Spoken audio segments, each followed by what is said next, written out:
दोस्तों नमस्कार, आपका स्वागत है हमारे YouTube चैनल रिलैक्स माइंड में। श्री त्र्यंबकेश्वर भगवान का मंदिर नासिक जिले में स्थित है।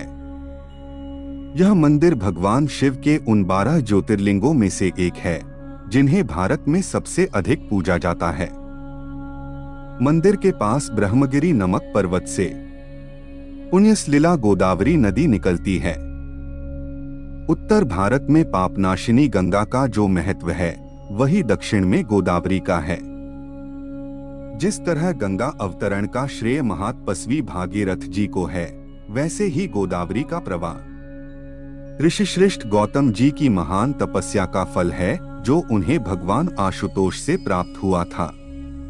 बृहस्पति के सिंह राशि में आने पर यहाँ बड़ा कुंभ मेला लगता है और श्रद्धालुजन गौतमी गंगा में स्नान कर तथा भगवान श्री त्र्यंबकेश्वर का दर्शन कर अपने को कृतकृत्य मानते हैं।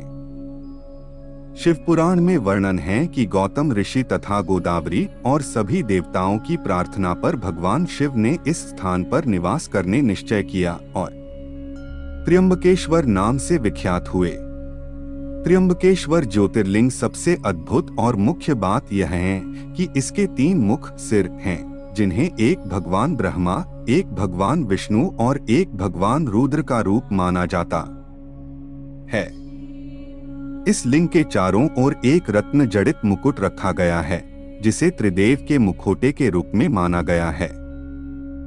इस मुकुट में हीरा, पन्ना और कई बेशकीमती रत्न लगे हुए हैं। त्र्यंबकेश्वर मंदिर में इसको सिर्फ सोमवार के दिन शाम 4 से 5 बजे तक दर्शनार्थियों को दिखाया जाता है। गोदावरी नदी के किनारे बने त्र्यंबकेश्वर मंदिर का निर्माण काले पत्थरों से किया गया है। इस मंदिर की वास्तुकला बहुत ही अद्भुत और अनोखी है। भव्य त्र्यंबकेश्वर मंदिर इमारत सिंधु आर्य शैली का अद्भुत नमूना है।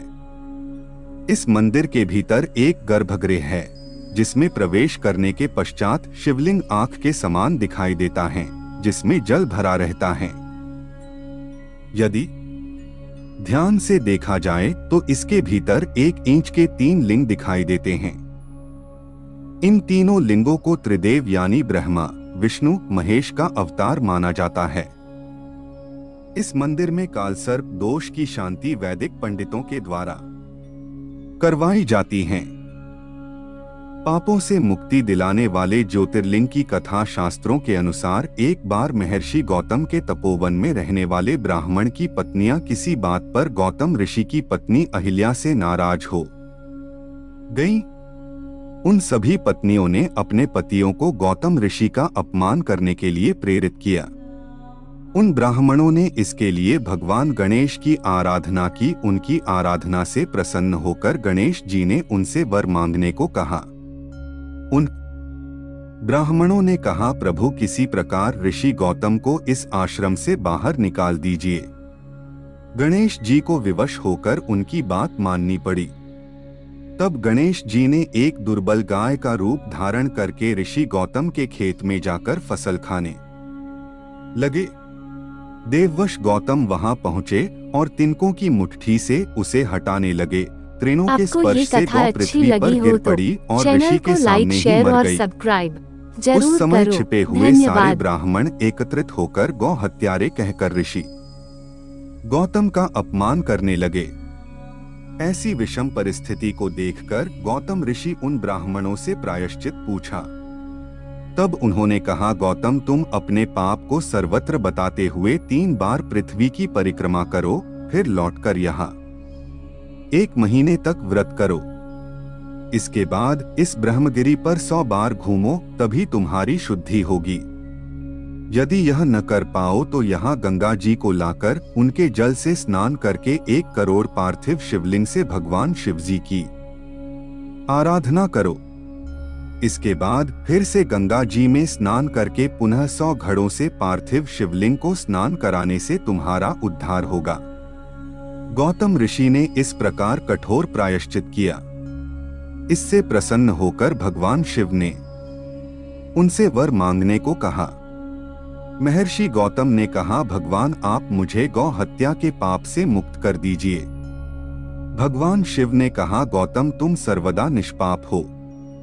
गौ हत्या का अपराध तुम पर छल पूर्वक लगाया गया था। ऐसा करने के लिए तुम्हारे आश्रम के ब्राह्मणों को मैं दंड देना चाहता हूँ। इस पर महर्षि गौतम ने कहा, उन्हीं के उस कार्य से मुझे आपके दुर्लभ दर्शन प्राप्त हुए हैं। अब उन्हें मेरा परम समझकर उन पर आप क्रोध न करें। बहुत सारे ऋषि मुनियों और देवगणों एवं गंगा ने वहां उपस्थित होकर ऋषि गौतम की बात का अनुमोदन करते हुए भगवान शिव से सदा वहीं पर निवास करने की प्रार्थना की। देवों के प्रार्थना करने पर भगवान भोलेनाथ वहीं गौतमी तट पर त्र्यंबकेश्वर ज्योतिर्लिंग के रूप में प्रतिष्ठित हो गए। दर्शन से पूरी होती हैं सभी मनोकामनाएं। यह त्र्यंबक ज्योतिर्लिंग सभी कामनाओं को पूर्ण करता है। यह महापातकों का नाशक और मुक्ति प्रदायक है। जब सिंह राशि पर बृहस्पति आते हैं, तब इस गौतमी तट पर सकल तीर्थ, देवगण और नदियों में श्रेष्ठ गंगा जी पधारती हैं तथा महाकुंभ पर्व होता है। अगर आप भी भोले बाबा के भक्त हैं तो कमेंट में हर हर महादेव